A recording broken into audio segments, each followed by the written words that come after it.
Yung mga chinek nila, ayan o, foot brakes, dapat walang problema yung foot brake natin, emergency brake, steering mechanism, windshield, rear window, and other glass, windshield wiper,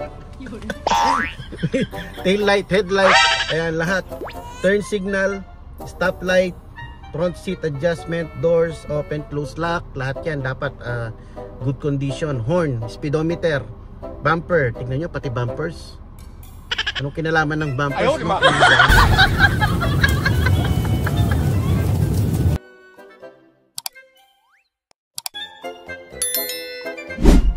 Yo, what is up? What is up mga bap?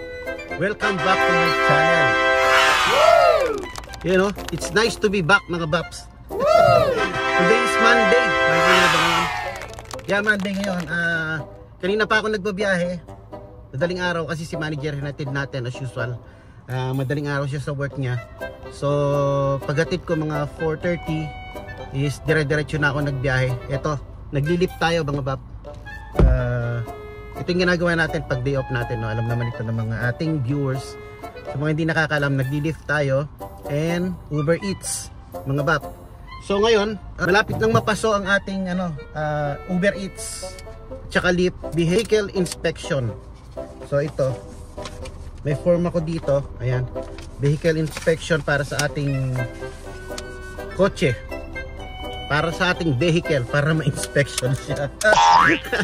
Ayun o, paso na, yearly pala ito, nagpapa-inspection sa mga, yan, para sa mga hindi nakakaalam tas gustong mag side hustle ng Uber tsaka Lyft. Ayan, every year meron siyang vehicle inspection sa Lyft. Sa Uber Eats, walang vehicle inspection kasi kahit older model ng kotse mo, kahit luma yung kotse mo, pwede kang mag-deliver ng Uber Eats kasi pagkain lang naman yung sakay mo. Pero dito sa Lyft, kagaya ng Lyft tsaka yung Uber, na Uber driver yata yun o ride share ang tawag, yun, kailangan mo ng doon ng vehicle inspection kasi gusto nila mas newer model ang gamit mo sa sakyan kapag may sakay kang pasahero.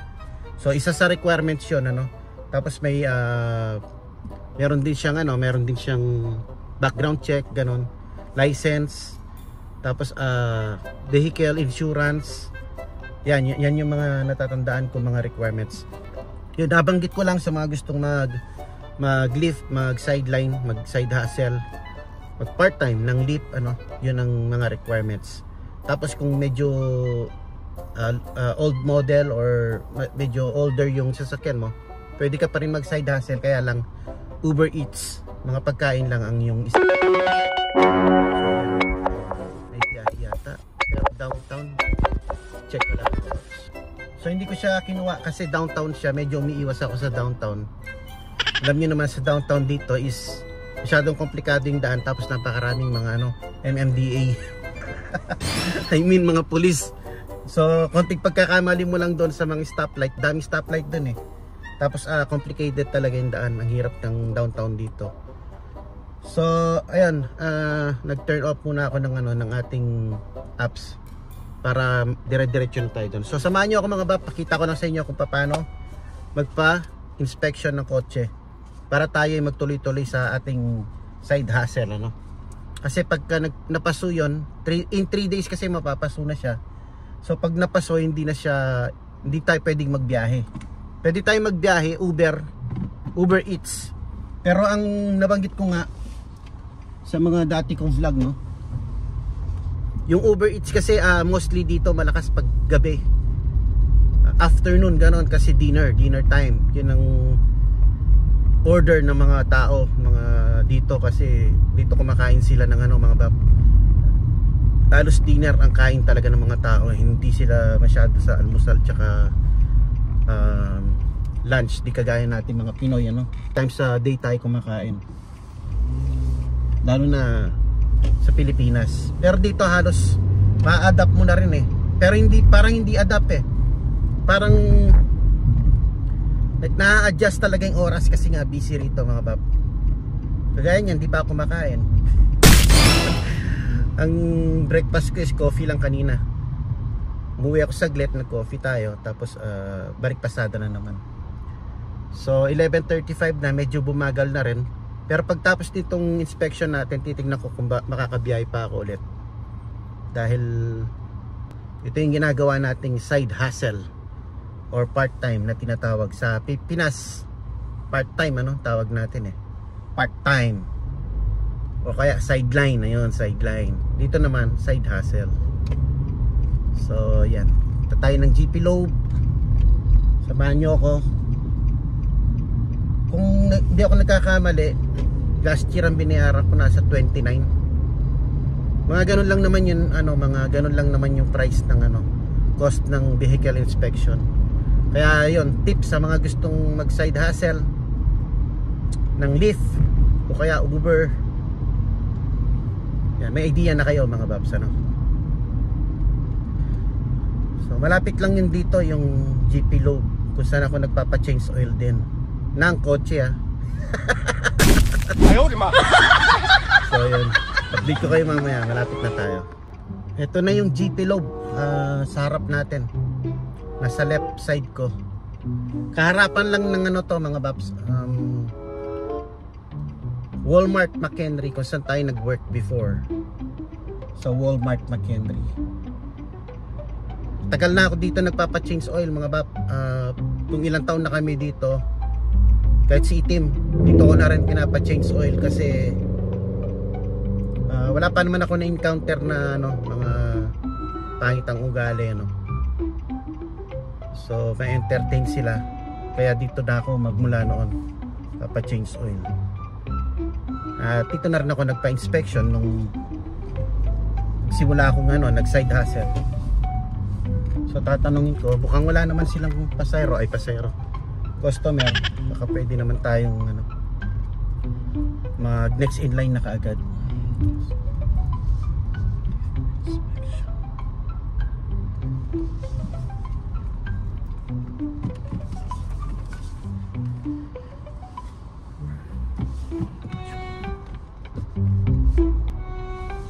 Tanungin natin to.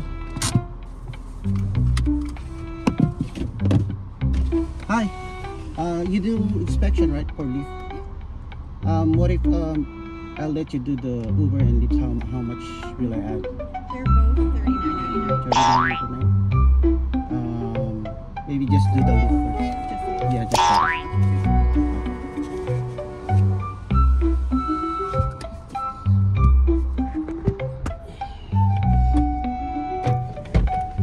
okay.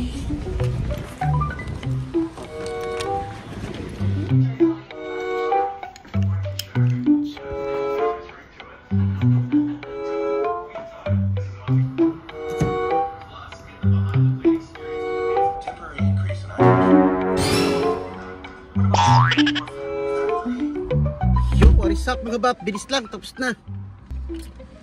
So, ang bilis lang natin tapos na. Doon na lang tayo. Doon ko na lang i-discuss sa inyo sa bahay or sa malapit doon sa atin. Pala naka-on yung engine. kaya ayaw sumara ng salamin. Kala ko anong ginawa nila. So yan, meron na tayong dalawang inspection. Change mind ako, sabi ko nung una. Kasi 39 pala mga bab. 39 ng bayad. Tama yung last year parang nasa ganun din kasi alam nyo naman may tax pa kaya lumalaki, pero sa kanilang website is 29 lang pero dahil sa may tax ayun naging 39. Pero nung unang tinanong ko kanina 39, di ba sinabi ko na isa na lang muna yung papagawa ko, yung Lyft. Kaya lang nung nandun ako sa waiting area, nagkape nga tayo, naisip ko na total ginagamit naman natin siyang pang side hustle, and once a year lang naman yan, kumikita naman tayo sa Lyft tsaka sabi ko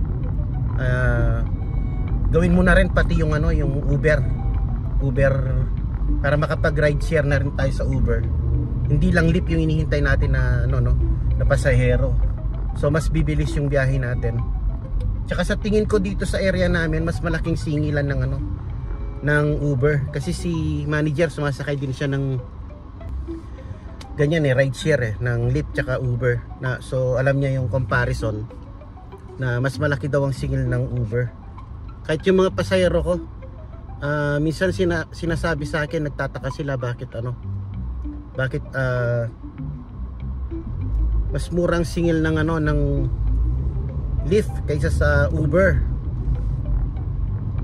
Kaya sabi ko, hindi ko alam kung bakit. Kaya ito, sinacrifice ko na mga Babs, nagpa vehicle check na tayo ng dalawa. Hindi ko nga alam bakit ganun isang check lang naman yun, tapos dalawang form lang ang pipirmahan nila. Kumbaga yun lang form ang i-check nila. Yung isang check, kumbaga dalawang form na lang sana, pero singil pa rin nila is 39 bawat isang page 39 pa rin. So mautak din sila mga Bab. Kala ko may discount na yung halimbawa nagpa-check ka ng isang sa Lyft tapos idadamay mo na yung sa Uber na form. Sana kung magdadagdag ka na lang ng half ganun, pero hindi, parehas lang na 39. So ang bill natin is, kalimutan ko na nasa 70 plus, kasi nga may tax pa pero okay lang, mababawi naman natin yan. Kagaya ngayon mga Babs, yung kinita ko pala, yun ang inano natin, pinang-renew natin, kasi naka 70 na rin ako magmula kaninang umaga. So okay lang yun, na-sacrifice yung kita natin yun. Kasi kung hindi naman na natin siya kung hindi natin siya ipapa-renew, hindi rin tayo ipapayagan ng Lyft na magbiyahe mga Babs. Hindi ka papayagan magbiyahe, kumuha ng pasahero kapag hindi ka nagpa-renew, kumbaga. Ganun din pag pag yung insurance mo paso, o kaya yung license mo paso, hindi ka nila papayagan na magbiyahe. So mahigpit din si Lyft tsaka si Uber. Hindi ka basta-basta pwedeng magbiyahe ng hindi ang documents mo, tsaka yung may background, kagaya ng sinabi ko kanina, may background check pa yan. I-check pa nila talaga kung kung malinis ka mga Bab. So dito na tayo sa parking. Tignan ko kung ma-upload ko ngayon to. Bagay 4 days pa naman 4 days pa bago mapasok. Pero i-upload ko na lang siguro mamaya na lang pag nasa bahay na tayo. So tignan ko muna kung makakapag-drive pa tayo ngayon Babs. Time check is 12 o'clock. Mag-o-online ulit ako, tignan ko makakapitik pa tayo. And then kung wala na, kung mabagal na, garahin na ako. So ito pala mga Bab, pakita ko sa inyo takpan ko na lang yung VIN number natin. Ito yung sa Lyft, yung form sa Lyft. Ito yung mga chinek nila. Ayan foot brakes, dapat yan, wala siyang problema, walang problema yung foot brake natin, emergency brake, steering mechanism, windshield, rear window and other glass, windshield wiper, tail light, headlight, ayan lahat, turn signal, stop light, front seat adjustment, doors open close lock, lahat yan dapat good condition. Horn, speedometer, bumper, tignan nyo pati bumpers. Anong kinalaman ng bumpers kung magdadrive ka lang. Tapos muffler, exhaust, bawal. Kung naka-muffler ka, bawal pala. Tapos tires, including tread depth, wala siya nilagay. Interior and exterior rear mirror. Safety belt for driver and passenger. See? Daming chine-check. Tapos sabi niya pass. Ayan, pass siya. Ibig sabihin, isasubmit ko ito doon sa Lyft, sa apps. Tapos good to go na tayo. Ito yung sinasabi ko sa naman to, sa Uber naman, dinagdagan natin yung side hustle natin. So Uber and Lyft na tayo magbabiyahe. Ayan, ganun din. Halos iba lang yung form nila. Magkaiba lang yung form. Ayan, headlight, tail light, turn signal, stop light, ganun din, emergency brake, steering mechanism, windshield, same. Tapos andyan yung mo, nasa baba naman yung niya, nasa baba yung yung make ng kotse nasa baba, yung sa lift nasa taas. Ayun. So ganyan lang na ano tayo, 70. Tama ba? 70. Ito yung resibo natin, ito yung chinek nila, tapos ito yung pinaka-resibo. Yeah, almost 80 pala. 79.98. So $80. Ayan. Leap vehicle inspection and Uber vehicle inspection. So ayos na. Meron na tayong ano. Meron na tayong dalawa na yung ano natin, apps natin na gagamitin, mga paps. Ito, meron akong extra form para next year. Kasi yearly pala to. Okay din na side hustle kasi mga pap ang ano ang paglilip. Kasi nga sarili mo yung time mo. Tsaka pag gusto ko lang lumabas, gano'n. Pag gusto mo lang lumabas, gusto mo mamasada, itik pasada, kuha ng pamburger, diba? May side hustle. Ganun lang diskarte mga bab. Pero salamin kong maganda. Ito pala. Ayun. So lagay ko lang to dito. So ayan, abang-abang lang ako mga babs kung may biyahe pa tayo, no? Kung wala na, okay lang. Solve na rin ang araw ko ngayon, kumita na ako eh. Ayan, i-upload ko to mamaya. So yun, mamaya na lang ulit mga babs. Update ko kayo kung anong ganap. Ay, sobrang tarik ng araw mga bab. Yung what is up mga bab, andito na tayo sa bahay. I-upload ko muna tong form natin. Siyempre salamin, malabo na yung natin, ilong. Deep driver name, ayun lang pala yung kailangan. Yun mga bab, na-upload na natin both. So hintay lang tayo ng approval. A-approval na lang nila, tapos pwede na tayong bumiyahe ng Uber. Yung lift, tuloy-tuloy na yung biyahe natin sa lift. Pero yung Uber, yun ang bago natin na side hustle. So yun mga paps. So yun, ganun lang pag gusto nyo mag-sideline. Okay?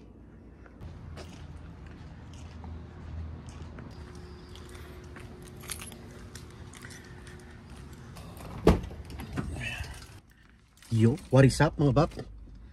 Morning, good morning. Tuesday mga bap. 6:30 or 6:20. Yeah, 6:20 ng umaga. Aga ko nagising. So, habang naghihintay ako kay manager, nag-open ako ng apps natin. Yung, di ba, meron na tayong Uber Share a Ride, at saka Lyft. So, nag-open ako, may pumasok naman. $9. So, ano natin? Subukan natin kung gaano kalakas ito. Uber ride share na to. Oh, mabilis nga, ang daming mga delivery. So let's go mga bap, penamano tayo, pitik pasada tayo. And mamayang konti, balikan natin si manager para ihatid sa kanyang work at around 9 o'clock or 8:30. Let's go. Yun, so kakababa lang ng ating ngayon lang ako nakapag-update ulit mga baps after 3 hours. Kasi nag-start tayo mga 6:15 ganun eh. So 6:15, 9:15 na. Yeah, almost 3 hours. And ang ating update is okay naman mga paps. Nakaka-overwhelm nga kasi dalawa yung apps na ginagamit natin. So tunog ng tunog yung Lyft tsaka yung apps, yung Lyft tsaka yung Uber. So dito muna tayo. So yun, nakaka-overwhelm din kasi maingay yung yung apps. Dahil sabay silang tumutunog, tapos may pasahero pa tayo sa lift, tumutunog na yung yung Uber Eats. Kaya pero ayos kasi non-stop magmula nung lumabas tayo ng 6:15 hanggang ngayon 9:15 dire-diretso. Siguro ang update is mga nasa na tayo, over $50 sa 3 hours. So not bad mabilis lang, wala pa tayong 3 hours pa lang tayo. Pero yung 3 hours na yun, syempre hindi naman lahat yung driving, i-check natin kung ilan yung hours na nag-drive talaga tayo. And yeah, so 3 hours, $50. Ito meron na naman. So check lang natin mga babs. Yun, so medyo malayo kaya hindi ko pinick up. Uwi muna ako kasi medyo nagugutom na ako mga babs. Nagkape lang ako kanina hindi tayo nag-breakfast. So 9:30 na rin. So magbe-breakfast na ako. And yeah, yun ang update. Goods, mas maganda yung dalawa yung apps na ginagamit natin. Actually, Lyft tsaka Uber ride lang ang binuksan ko. Pero pwede rin sana ako mag-pick up ng pagkain, no? Kaya lang yung Uber Eats, kaya lang di ko na close ko yung Uber Eats. Puro pick up lang tayo ng passenger para yun lang muna yung pinokus natin. Pero kung bubuksan pa siguro yung Uber Eats, mas marami pang pasok pero hindi ko na rin siguro makukuha mga paps. Kasi tuloy-tuloy yung biyahe natin. Yun lang ang ating update sa ating side hustle. So 3 hours more than 50. Okay na rin, di ba? So gagawin ko to siguro hanggang mamaya habang kaya ko pag-init. Pagka mainit na is yun, dagat. Ito lang yan. Ito muna for today. Like and subscribe, alright?